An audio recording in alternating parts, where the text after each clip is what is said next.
Lakukan 5 hal ini setiap kali kalian gajian dan keuangan kalian pasti akan jadi lebih baik. Kita bahas di video kali ini.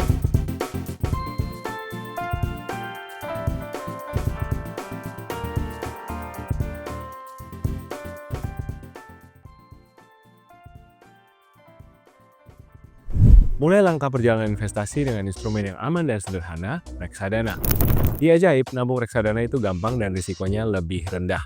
Bisa mulai dari Rp10.000, nabung di Ajaib prosesnya 100% online tanpa perlu isi formulir fisik dan akun bisa jadi dalam 1 kali 24 jam. Nggak ada lagi alasan belum punya modal gede atau investasi itu ribet. Ajaib juga bisa bantu kamu lebih dekat dengan tujuan keuangan melalui fitur goals. Tinggal tentukan aja tujuannya mau apa, misalkan dana pensiun atau dana pendidikan anak. Lalu atur target dana dan pace kamu sendiri. Nanti Ajaib akan kasih rekomendasi instrumen investasi apa dan bantu kamu jadi lebih disiplin.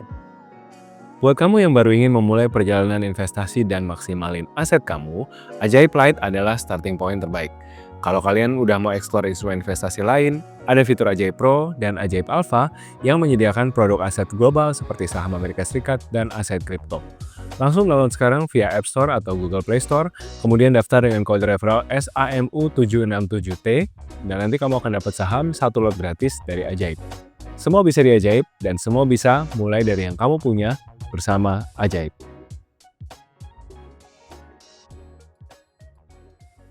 Hai guys, welcome back to channel podcast Samuel dan Saudia. Gue Samuel dan ini istri gue Claudia. Kami pasangan suami istri kantoran dalam perjalanan memaknai financial independence. Di channel ini kalian akan temukan video seputar karir, keuangan, adulting, dan topik-topik menarik lainnya. Jadi kalau kalian suka dengan apa yang kalian tonton hari ini, jangan lupa untuk subscribe, share, dan komen di bawah untuk support terus channel kami. Mumpung awal bulan nih, kita mau bahas tentang gajian. Sebenarnya gimana caranya supaya gajian nggak cuma numpang lewat doang. Gajian nggak cuma masuk kantong kiri, keluar kantong kanan, nggak ada tabungan tiap akhir bulan. Gimana caranya supaya aku bisa keluar dari siklus yang nggak sehat ini? Nah, sebenarnya ada 5 rutin yang kalian bisa praktekin untuk ngejaga supaya cash flow kalian sehat. Kita mau bahas langsung ya. Ini habit yang udah kami biasakan dari sejak pertama kali punya Kita uang berjumpa. sendiri ya. Bukan. Dari sejak pertama kali menghasilkan uang sendiri. Jadi kan kalau yang tahu background kami, kalau saya dari SMA udah ngelesin orang, anak tetangga. Nah, tapi kayaknya mungkin mulai dapet yang lumayan uangnya itu mungkin pas kuliah. Pas kerja part-time kuliah ya segala macam lah dikerjain. Pernah jadi guru les, pernah jadi kasir, pernah jadi penjaga kolam renang anak. Nah itu kan uangnya lumayan ya. Jadi udah terbiasa tur dari sejak saat itu. Kalau Sam gimana? Ini juga kayaknya udah dilakukan belum Sam sendiri? Jangan-jangan kalau Sam sendiri belum melakukan nih?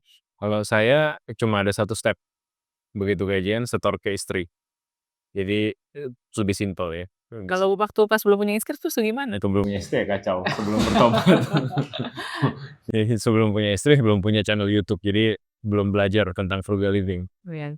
Jadi kita belajar dari kesalahannya kalau Sam ya mungkin di sini ada yang nonton baru fresh grad, baru pertama kali manage punya uang sendiri yang cukup besar. Mungkin kan kalau dulu sebelum punya uang sendiri, sebelum kerja dikasih bentuknya mungkin uang jajan ke orang tua. Ya udah jadi pas aja gitu. Jumlahnya mungkin juga nggak seberapa karena buat uang sekolah dan lain-lain, rumah dan lain-lain udah langsung dibayarin gitu ya sama orang tua. Jadi sebelum terjerumus atau tersesat, mungkin bisa ikutin beberapa tips dari kami. Tips yang pertama, yang rutin pertama yang kalian harus lakukan adalah pisahin langsung buat kebutuhan pokok.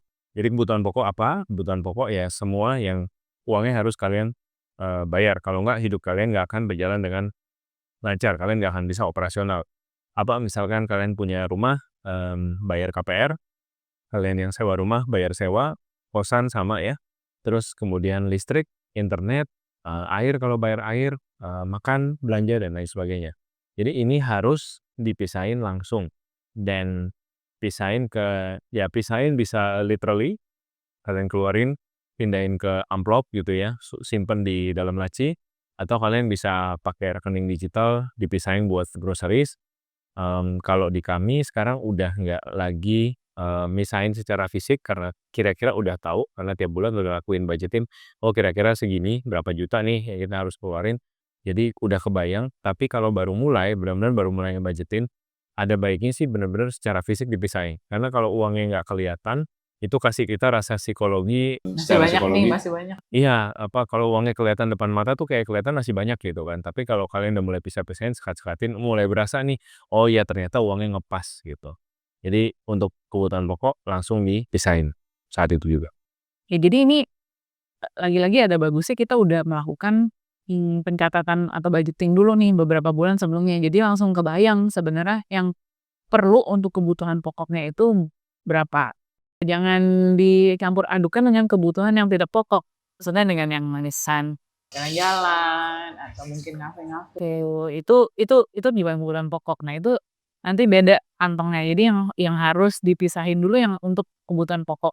Kandang, pangan, papan, yang tanpanya kita nggak bisa hidup layak. Iya, Nomor 2. betul. Nomor 2 adalah langsung masuk tabungan. Jadi jangan nunggu sisa di akhir bulan, tapi langsung alokasikan buat tabungan kalian, ya. Kalau bisa kalian ada target nih, target dari berapa persen sih dari gaji aku yang aku mau tabung. Mungkin kalian banyak dengar di luar sana rule of 50-30-20 gitu ya, 50 buat kebutuhan pokok, 30% buat, eee, keinginan, 20% ditabung gitu. Tapi itu cuman rule of thumb aja. Kalau kalian saat ini belum bisa nabung 20%, nggak apa-apa, yang penting kalian lakuin menabung, membiasakan diri untuk set aside tabungan. Karena kalau kalian nggak pernah set aside tabungan, yang jadi adalah kalian akan terbiasa Tidak menabung. terbawa oleh gaya hidup ya, tidak menabung. Jadi aku sering cerita kalau bawain seminar gitu, aku sering cerita, sebenarnya seseorang yang hidup dengan gaji 50 juta dan dengan gaji 5 juta, kalau kedua-duanya sama-sama paycheck to paycheck, sama-sama nggak ada tabungan, sebenarnya si 50 juta itu sama aja gaya hidupnya dengan si 5 juta, cuman dia gaya hidupnya lebih mahal aja. Mungkin dia pakai baju yang lebih nice, mungkin dia pakai mobil yang lebih nice, rumahnya mungkin lebih besar, tapi sebenarnya dia juga cuman nyicil hidup paycheck to paycheck aja. Nah, kalian nggak mau jadi orang yang paycheck to paycheck tentunya. Gaji habis, jadi pastiin tiap bulan mulai sesedikit mungkin. It's not about berapa banyak cuan yang kalian bisa dapetin, tapi it's about making it a habit. It's about making it something that you guys can do consistently, month after month. Karena nantinya gaji kalian pasti kan seiring bertambahnya waktu kan akan tambah besar, akan ada kenaikan. Amin. Amin gitu ya. Kalau kalian tidak membiasakan nabung, nanti yang akan dirasakan adalah, oh ada sisa uang, oh ada budget nih untuk aku memperbesar lifestyle, oh ada sesuatu yang aku bisa beli yang tadinya aku nggak bisa. Padahal sebenarnya itu semua kalian bisa saja alokasikan untuk tabungan gitu ya. Jadi dengan kita menabung, kita bisa membiasakan diri untuk membangun satu habit yang kuat untuk punya keuangan yang lebih sehat. Ya buat teman-teman yang mungkin susah, untuk langsung nabung, banyak banget sekarang, bank-bank yang udah menawarkan fungsi auto debit ya. Auto debit. Jadi begitu gaji masuk, dia otomatis akan mengunci sekian nominal yang kalian sudah tentukan di awal. Nah tadi makanya lagi-lagi ini bukan tentang berapa banyak atau tentang jumlahnya, nominalnya, tapi tentang habit-nya itu, habit nabungnya. Karena tadi yang seperti San bilang, gampang banget buat kita kalau ada, kayak misalkan udah naik gaji gitu kan, terus jadi, kayaknya kan ada uang tambahan, bisa kali ya jajan ditambah gitu ya. Kalau nggak terbiasa menabung, nanti kalau misalkan sudah terbiasa menabung, mungkin jadi waktu income-nya naik, waktu dapat gaji jadi mikir, apa ya, jadi ya udah terbiasa nih sebagian disisihkan dahulu untuk ditabung. Dan mungkin satu lagi tips yang bisa membantu teman-teman lebih semangat menabung, yaitu harus punya financial goals yang jelas. Nah, kadang-kadang kita malas nabung karena kita nggak tahu nih, sebenarnya aku nabung buat apa gitu kan, udah capek-capek kerja, stres, segala macem, di jalanan macet. Tapi kenapa ya aku nggak boleh nikmatin semua hasil uang kerja kerasku, kan ini uang kerja keras aku, ini halal aku udah kerja, kenapa nggak boleh? Nah, jadi akan membantu banget kalau teman-teman punya financial goals. Misalkan apa ya, financial goals ini bisa macam-macam nih bentuknya, misalkan Ganti motor. ganti motor, mau nikah, mau jalan-jalan, atau mau bawa orang tua jalan-jalan, ya apapun itu, bisa membantu kita jadi lebih semangat. Mungkin kalau misalkan mau ganti motor gitu ya, print motornya gede-gede gitu ya, tempel di kamar. Jadiin wallpaper di handphone, mau jalan-jalan atau apa itu tempel. Nah sekarang tuh udah juga, kan kita udah tahu nih kurang lebih berapa banyak, misalkan, oh ya mau beli motor berapa, misalkan 15 juta atau 20 juta. Nah itu kan kita bisa memproyeksikan nih, oke kalau aku mau punya 20 juta dalam misalkan let's say 2 tahun lagi, kan hitung mundur ya, oke 20 juta bagi bagi 2 tahun tadi, terus bagi 12 bulan, jadi biar tahu gitu loh maksudnya sebulan tuh bisa nabung berapa, jadi itu semangat untuk nabungnya. Nah tentunya angkanya juga harus realistis ya, jangan sampai juga terlalu nafsu, oke kayak saya mau apa ya, agak halu gitu, saya mau beli mobil mewah gitu, dalam 5 tahun lagi berapa M, terus ya oke dalam sebulan aku harus nabung lima puluh Sekian ratus juta juta. gitu ya, kan itu juga nggak make sense ya. Jadi tentunya harus, membuat financial goals yang realistis. Ya. Yang ketiga, kalian harus juga bertanggung jawab atas cicilan dan utang. Jadi kalau teman-teman punya paylater, punya KPR, punya KTA, punya utang kartu kredit, pastikan itu dibayar full setiap bulannya. Ini bahaya banget buat keuangan kalian, karena jangan sampai kalian cuma jadi ngurusin membayar bunganya utang doang, pokoknya nggak pernah dibayar. Ini bahaya banget. Apakah tidak boleh berutang?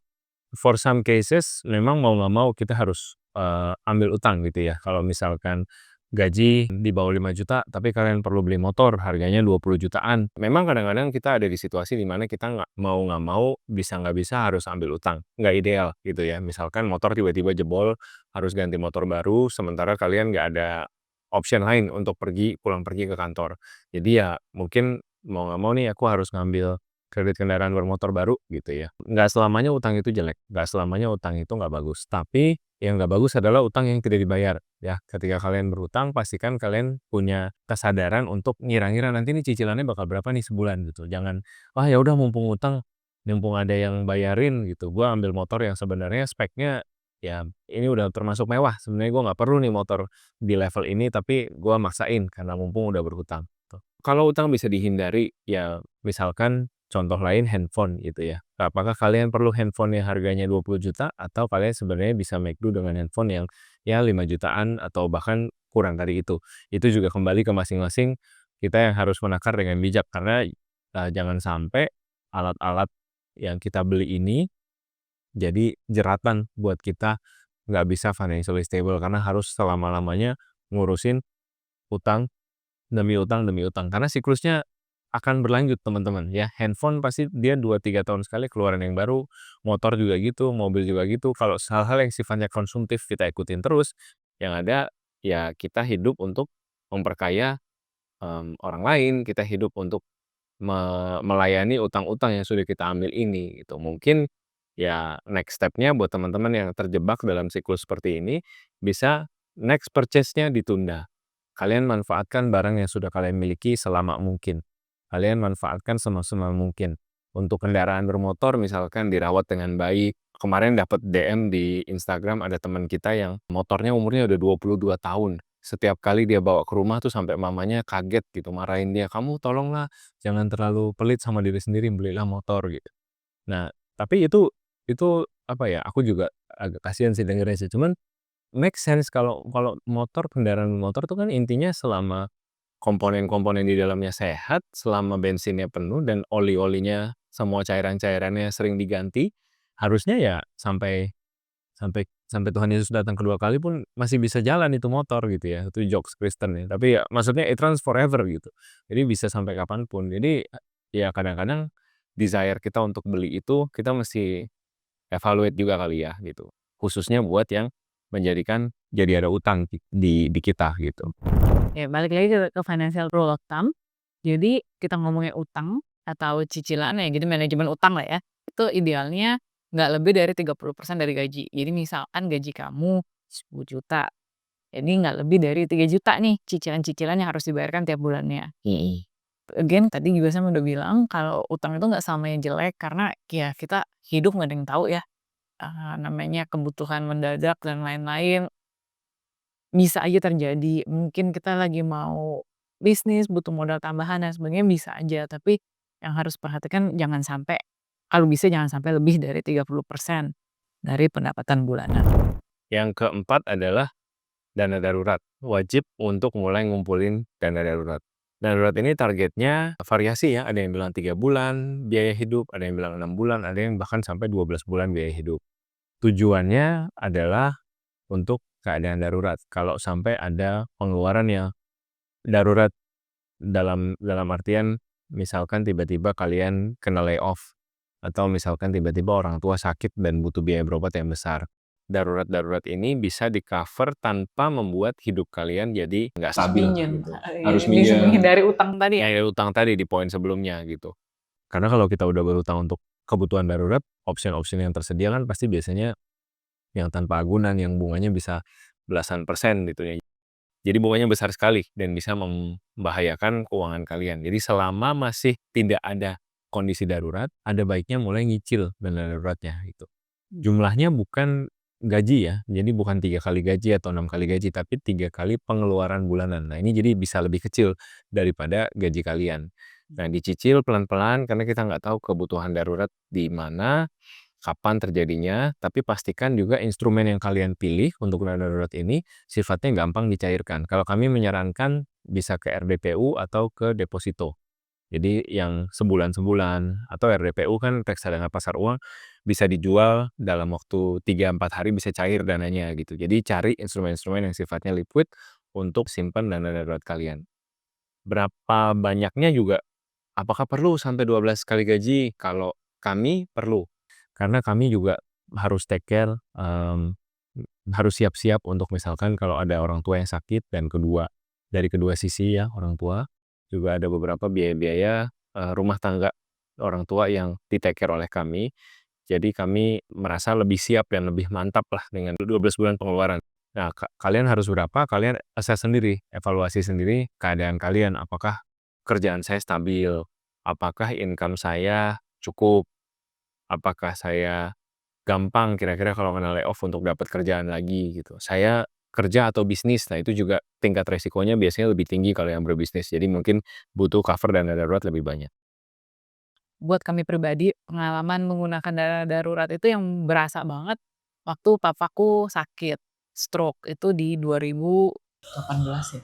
2018, iya, papa tiba-tiba terkena serangan stroke, memang sudah ada BPJS waktu itu, thankfully, jadi pas berobat sebagian besar di-cover oleh BPJS. Nah, tapi hal-hal yang tidak di-cover adalah kami harus, karena waktu itu rumah kami ruko ya, ruko terus, semua kamar-kamar itu di lantai 2, jadi kami harus renovasi rumah, bikin kamar lantai 1.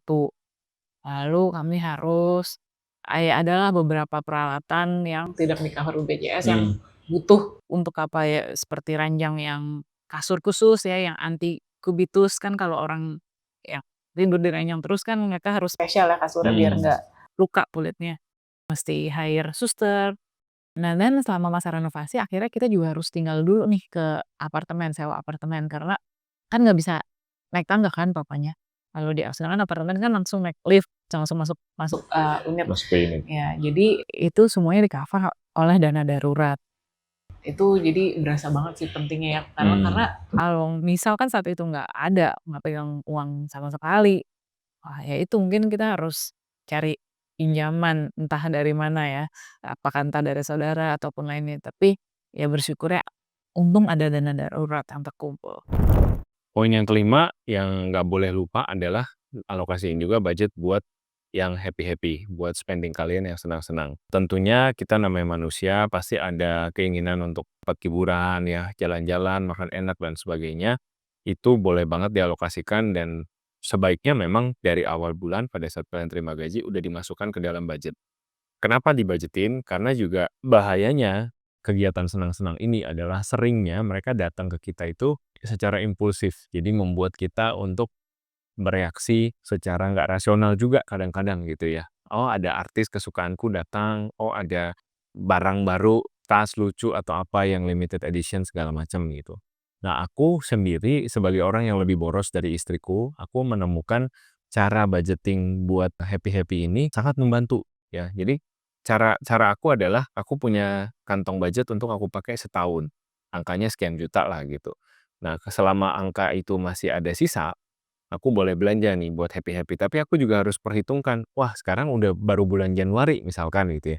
Masa aku udah habisin budget untuk setahun untuk satu event doang atau untuk satu kegiatan doang.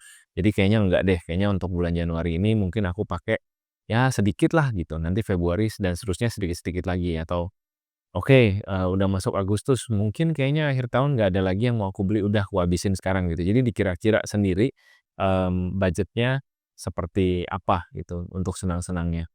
Kalau aku alokasiinnya tahunan, tapi kalau buat teman-teman baru mulai dan kayaknya aku nggak ada deh ke happy-happy yang besar gitu, spending happy-happy yang besar, mungkin paling ya makan pecel lele atau buat modif-modif motor sedikit gitu ya. Ya udah kalian alokasikan dari gaji bulanan aja dulu gitu, sekian persen gitu untuk senang-senang tadi. Dengan punya budget dan dengan punya batas untuk diriku sendiri, aku merasa justru bukan jadi terkekang, tapi justru jadi gampang hidupnya. Karena aku jadi tahu, oh uangku tinggal segini, ya udahlah ini nggak usah dulu gitu. Jadi lebih gampang untuk say no untuk hal-hal yang sebenarnya aku nggak bisa afford. Kadang juga kan soalnya kebutuhan senang-senang itu kan bukan kebutuhan sebenarnya, diada-adain, disenang-senengin karena teman-teman lagi pada main nih olahraga ini, aku main juga deh. Teman-teman lagi pada nyobain di coffee shop ini, aku juga pengen nyoba gitu. Sebenarnya dicari-cari, sebenarnya kita bisa tidak pergi ke coffee shop itu atau ya olahraga di tempat kita udah terbiasa olahraga, tapi karena kebawa sama suasana jadinya melakukan keputusan irasional, ngikutin keinginan. Nah, itu yang harus kita jaga dengan punya budget, budget untuk happy-happy tadi. Memang kalau kita mau ikutin nih semua keinginan, itu memang nggak ada habisnya ya, Nggak ada dan habisnya, itu betul. capek banget, hidup seperti itu. Makanya penting penting penting penting penting banget untuk kita mengenal diri sendiri. Sebenarnya apa sih yang benar-benar bikin aku happy, sebenarnya apa sih yang bener-bener apa ya, hobi aku yang aku suka. Karena kalau ya kayak tadi saya bilang, sebenarnya kita nggak suka olahraga itu yang lagi kekinian, atau misalkan kita nggak sebenarnya nggak gitu suka ganti-ganti handphone cuman biar eksis aja gitu ya, atau biar ya kan semua orang ganti biar aku juga gantilah gitu. Nah itu yang sebenarnya sayang gitu ya, sayang karena dibeli pun udah capek-capek keluarin uang, capek-capek kerja, tapi kita sebenarnya nggak menikmati, barangnya atau servis yang kita bayarkan tadi. Jadi sebenarnya nggak apa-apa ya kita punya hobi, nggak apa-apa semua orang juga punya, apa ya, hal yang kita suka, tapi yang harus kita, perhatikan lagi bener nggak nih kita suka ini, apakah kita cuma sekedar ikut-ikutan. Dan yang tadi yang kedua, ya udah nggak apa-apa, apapun boleh, hobi apapun boleh asalkan ya tentunya tidak asalkan tentunya tidak ilegal ilegal ya, tidak melanggar hukum, tidak mengganggu sesama. Melawan norma agama. Iya, ya pokoknya itulah kita pokoknya itu nggak ganggu siapapun, baik baik dan kita ada dalam budget gitu. Karena kalau misalkan juga udah sampai all out yang berlebih-lebihan untuk mengejar suatu hobi, kayaknya kurang ideal juga ya. Jadi kita juga harus belajar untuk bisa self control. Jadi intinya balik lagi bukan soal gaji berapa, bukan soal kejar gaji besar juga penting, tapi dari gaji kecil pun 5 rutin ini bisa kalian mulai untuk ngejaga supaya kalian nggak, kejebak, untuk ngejaga supaya kalian nggak kejebak sama jebakan gaya hidup. Ya, jebakan gaya hidup yang akan ngebikin kalian kepingin terus hal baru, hal yang lebih mahal, hal yang lebih bersinar gitu ya di depan mata, tanpa memikirkan kesehatan keuangan kalian. Jadi misalkan kalian jam 9 udah gajian nih ya, pastikan sebelum hari berganti ya, kalau bisa sebelum jam 12 deh, kalau aku dulu sambil curi-curi kerja gitu, sambil beresin keuangan, gajinya sudah dialokasikan ke 5 tempat yang tadi kita mention di video ini. Mudah-mudahan keuangan kalian makin sehat dan kalian cepat mencapai financial goal kalian. Thank you guys so much for watching, take care and see you guys in the next video. Bye-bye.